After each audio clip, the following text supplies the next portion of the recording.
Matthieu chapitre 24. Jésus sortit du temple, et comme il s'en allait, ses disciples s'approchèrent pour lui en faire remarquer la construction. Mais il leur dit : Vous voyez tout cela ? Je vous le dis en vérité. Il ne restera pas ici pierre sur pierre, tout sera détruit. Il s'assit sur le mont des Oliviers. Les disciples vinrent en privé lui poser cette question. Dis-nous, quand cela arrivera-t-il, et quel sera le signe de ton retour et de la fin du monde ? Jésus leur répondit : Faites bien attention que personne ne vous égare. En effet, beaucoup viendront sous mon nom et diront : C'est moi qui suis le Messie, et ils tromperont beaucoup de gens. Vous entendrez parler de guerre et de menaces de guerre. Ne vous laissez pas effrayer, car il faut que toutes ces choses arrivent. Cependant, ce ne sera pas encore la fin. Une nation se dressera contre une nation, et un royaume contre un royaume. Et il y aura en divers endroits des famines, des pestes et des tremblements de terre. Tout cela sera le commencement des douleurs. Alors on vous livrera à la persécution et l'on vous fera mourir.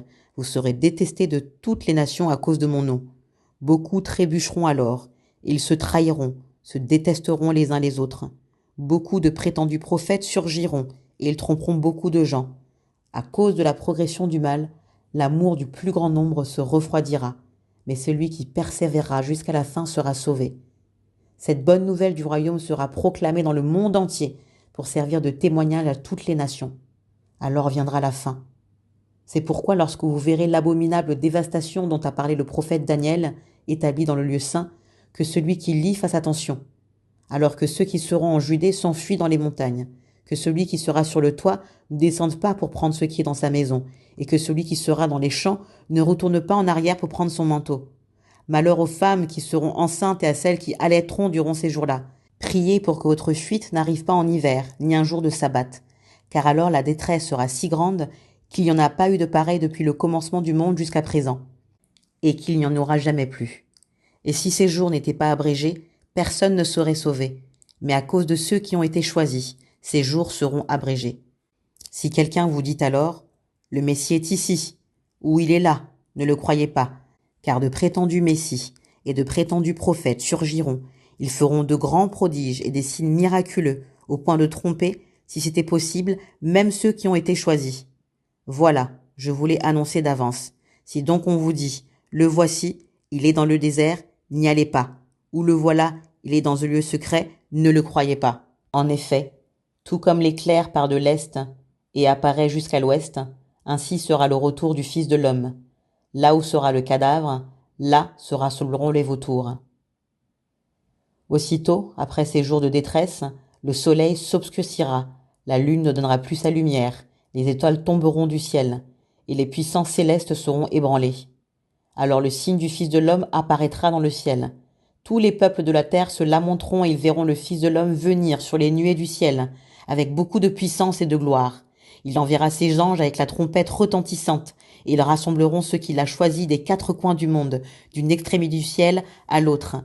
Tirez instruction de la parabole du figuier.